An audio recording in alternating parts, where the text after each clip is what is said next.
I'm not pro-abortion, but I'm not necessarily pro-life either. Would I tell somebody to get an abortion if they asked me? No, I wouldn't. I'd say, well, I would keep it. But is that my decision to make for somebody else? No. So I guess, can you see where I'm like kind of struggling with this?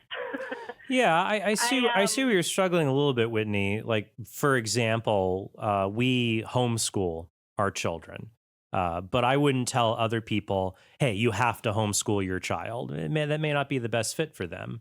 But I could tell them, "Hey, you can't whip your kid with a belt so hard that they're bleeding and left with black and blue bruises and they can barely walk." Like, you can leave parents and people with some latitude in their personal decisions, but there's certain bright lines they just can't cross. And I think hurting children should be one of them that you can't say, even if it's your personal choice, you can't do that if it harms another human being. And so I think that would kind of flow over into the issue of abortion for me. What do you think of that? Yeah, I agree with that. I guess so. I guess my whole thing is morally, I think abortion is wrong. Mm. I would never do that myself. Mm-hmm.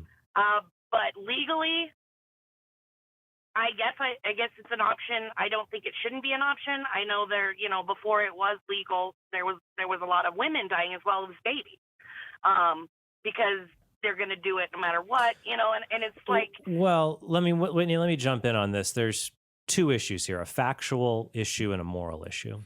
So from a factual perspective, the claims that thousands of women were dying from illegal abortions prior to Roe versus Wade is actually false. Bernard Nathanson, who is an abortion provider who became pro-life, he passed away a few years ago, he said that we made those numbers up in order to facilitate our movement.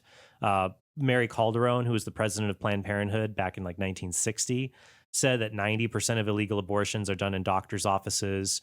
Maybe there were 200 illegal abortion deaths in 1960. In 1972, there were something like 37 deaths from illegal abortion and 25 deaths from legal abortion. But I think that any death from abortion is tragic, whether it's legal or illegal, or it's the mother or the child. But to me, the answer is not making it legal to kill the child. We should protect both. Otherwise, we've got a little less than 1 million children whose lives are ended every year in our country. So that's the concern I have, is that if this child is a human being, we ought to treat them humanely. Now, let me ask you a question, though, because I understand your concern. Like, yeah, things are bad, but not everything that's bad should be illegal. And I agree with that. But here's my question for you. How bad does something have to be before we need to make it illegal? Like, when do you cross the line that a bad thing becomes so bad it ought to be illegal? Right, and that's where it's hard. I mean, so yeah. Is there a stance? Because so maybe I'm not pro-choice so much as hopefully there's a better option. A better option than right? what? Like I know there was there was a previous caller talking about the Plan B, and I'm not totally up on that. Although if it's similar to like birth control, where just I don't agree with people using that as a birth control, but if like in the cases of rape and stuff, if that's a better option than just to have the abortion. Well, in the case of rape, here's the thing. The Catholic Church teaches that contraception is a sin because every marital act, every sexual act between husband and wife has to be open to life. Just as every sexual act has to be faithful, which is why adultery is always wrong, every act has to be open to life. You don't have to be always aiming to have a child. You just have to be open. You can't sterilize the act with contraception. Now, what the ethical and religious directives for Catholic healthcare providers, so this is the manual for Catholic hospitals, it says that in the case of rape, when you use something like Plan B, that's not the sin of contraception. That's just preventing the rapist's attack from continuing. So you can use Plan B to keep a rapist's sperm from fertilizing a woman's egg. You're just keeping the rape from essentially continuing. But to use it either as a contraceptive or as an abortifacient to end a child's life, that would be killing an innocent human being. It would be a grave matter. So I do appreciate that you are open-minded to this, and I'm very grateful that you've embraced the Catholic faith. What I would like to do is I'd like you to stay on the line. I would like to send you, I'll send you 2 books. One is my book, Why We're Catholic, which is always a great primer for someone who's new to the faith.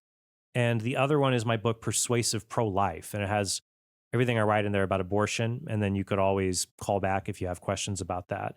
But do you have any other thoughts or questions for me that you like to sort out, or anything else?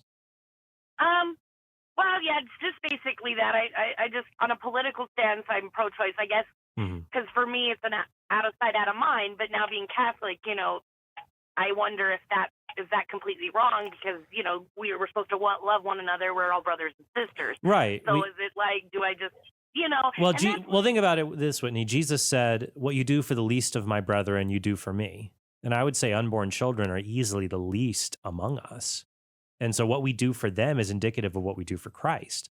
I mean, in the early church, Christians were known and sometimes vilified for rescuing children who had been abandoned in the wilderness. In the ancient world, they had abortion, but it was really safer and easier to just give birth to a child and then leave them in the woods to starve or be eaten by wolves.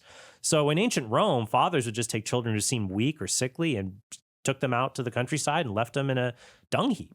And then it was Christians who came along and secretly adopted these children and cared for them, even when it was illegal to do so. So for them, if it wasn't out of sight, out of mind, for those first Christians in a culture that approved the killing of human beings because parents believe they have a right to do that, I think it carries over today for Christians who live in a world where the unborn deserve that same protection. So do stay on the line, Whitney. I want to give you a copy of Why We're Catholic and Persuasive Pro-Life. We're going to need your email or contact information for that. And happy to send you those books. I haven't sent any books in these 2 hours. Normally, I'm sending books left and right. Killing people. Whitney, hypothetically, Si. Oh, fair enough. All for the greater good. So I guess so. All for the greater good. Whitney, enjoyed talking with you. Will you call again sometime? Sure. Thank you. All right. Thank you very, very much.